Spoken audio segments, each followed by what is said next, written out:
اعوذ باللہ من الشیطان الرجیم بسم اللہ الرحمن الرحیم الصلاۃ والسلام علیک یا سیدی یا رسول اللہ وعلی آلک و اصحابک یا سیدی یا حبیب اللہ سبحانک اللہم و بحمدک لا الہ الا انت استغفرک و اتوب الیک۔ السلام علیکم۔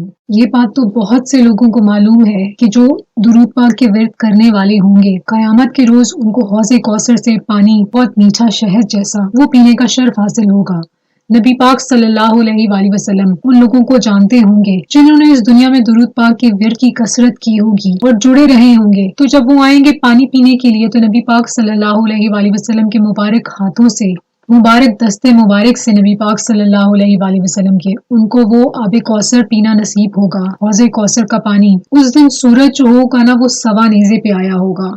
ابھی گرمیاں جب پیک پہ جاتی ہیں تو ہم سے برداشت نہیں ہوتی، سوچئے جب بالکل سورج سوا نیزے پر ہوگا اور انسان اپنے پسینے میں ہی ڈوب جائے گا۔ یہ جو درود پاک کا ورد ابھی آپ دنیا میں کر رہے ہیں نا، یہ وہاں بھی آپ کا ساتھی ہوگا۔ عرش کے نیچے جو سایہ ہوگا نا وہ ان لوگوں کو بھی ملے گا جنہوں نے درود پاک کی کثرت کی ہوگی۔ یہ باتیں تو بہت سے لوگوں کو معلوم ہے۔ ابھی کچھ دن پہلے میں نے ایک پوسٹ پڑھی، وہ پڑھ کے میں حیران رہ گئی اور میں چاہتی ہوں کہ اب حوض کوثر سے ریلیٹڈ آپ سے میں یہ شیئر کروں آج کی ویڈیو میں۔ یہ لکھا گیا ہے تفسیر روح البیان میں، علامہ شیخ اسماعیل حقی رحمۃ اللہ علیہ۔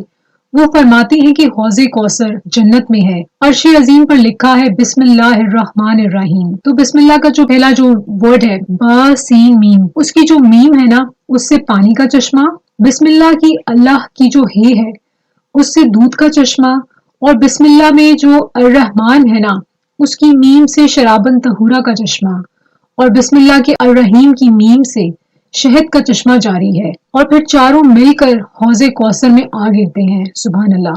اور یہ حوض کوثر قیامت کے روز مومنین کی پیاس بجھانے کے لیے جنت سے میدان حشر میں لایا جائے گا اور پھر جنت میں منتقل کر دیا جائے گا، اور درود شریف پڑھنے والے اس سے سیراب ہوں گے، اور زمزم کا مقدس چشمہ تا قیامت کعبۃ اللہ کے صحن میں مومنین کو سیراب کرتا رہے گا، اور حوض کوثر مطلب ہمیشہ کے لیے رہے گا، یعنی کہ قیامت کے آنے تک تو جو لوگ ہیں وہ زمزم شریف کا مقدس پانی پئیں گے اور اس کے بعد حوض کوثر سے انشاءاللہ سیراب ہوتے رہیں گے۔ سبحان اللہ۔